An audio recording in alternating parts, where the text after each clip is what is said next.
You came to me through the haze as you slept. You wandered into the grove where I idled away, the cloak of cotton sheets in which you tucked yourself away, dragging in the dirt and dust, catching on branches, being torn through by their claws. I didn't see you. Not then, but you saw me, I felt it. You saw everything, too much. You slipped and drowned in the sight, in gold that poured and solidified with you beneath the surface. But I didn't see you. Not until you came to me through the haze while I was waiting for a long, long time. For what exactly, I wasn't sure. The Erlking, the father, he speaks with Delphic clarity, all platitudes and lyrics and images, untethered pieces of some larger thing, tossed up and suspended in air, to be plucked at random and spat out as a command, as an answer, at will. He told me I was waiting for the flow of memories tide, for the hum beneath my feet. He told me I was waiting for the festival lanterns to light, waiting so I could then dance with the trees, dressed up in withered leaves. He told me I was waiting for any number of things, but not you. Never a girl half there, like the scent of copper in the air before it rains, but I was waiting for you. I know that now, just as he knew then. So when I heard the gentle fall of your approach, when I saw the swish of your cloak of cotton sheets in the periphery, I was excited. I was so excited to see what it was I had been waiting for so long. So long.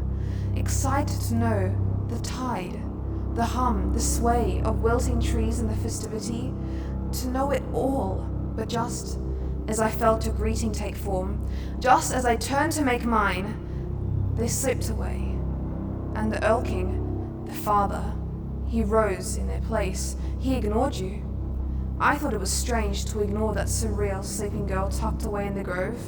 Instead, he turned to me, golden daggers in his eyes, and hummed that deep and churning tune that haunts me, like a misplaced vow, an abandoned love, a thing I wish to forget.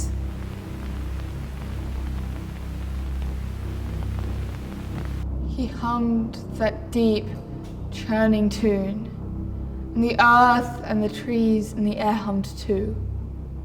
And you do, your voice tentative, uneven, sliced through his noise, crisp and clear. It reached me, and I breathed it in, ragged in my lungs, and choked it out, reaching, spluttering, coughing. Trying and trying with my cries to shatter the ceaseless hum, to still the shaking earth, but nothing came out.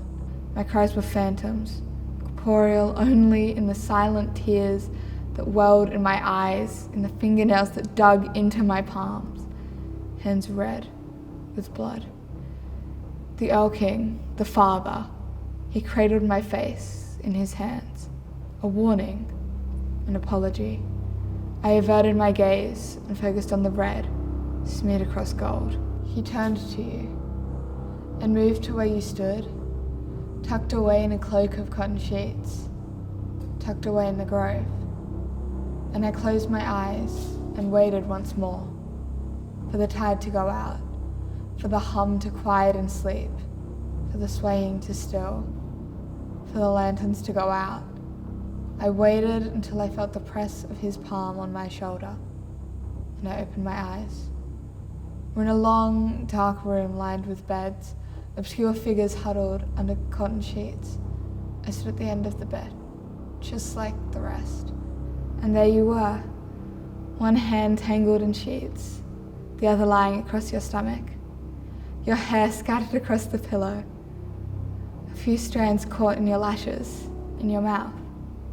Eyes closed, like you were asleep, just like you were asleep, in deep, deep sleep. If it weren't for the single blood red tear running down your face. Asleep. I like to think you were asleep. I let a single tear run down my cheek to match yours. The Erlking, father grabbed my shoulder and whispered in my ear, "Don't cry, my dear." For she wasn't a daughter, just a girl. She wasn't a sister or a mother or a lover to give bounty as boundless as the seas. She was just a girl. I close my eyes and repeat those 3 words, the taste of copper or blood on my tongue.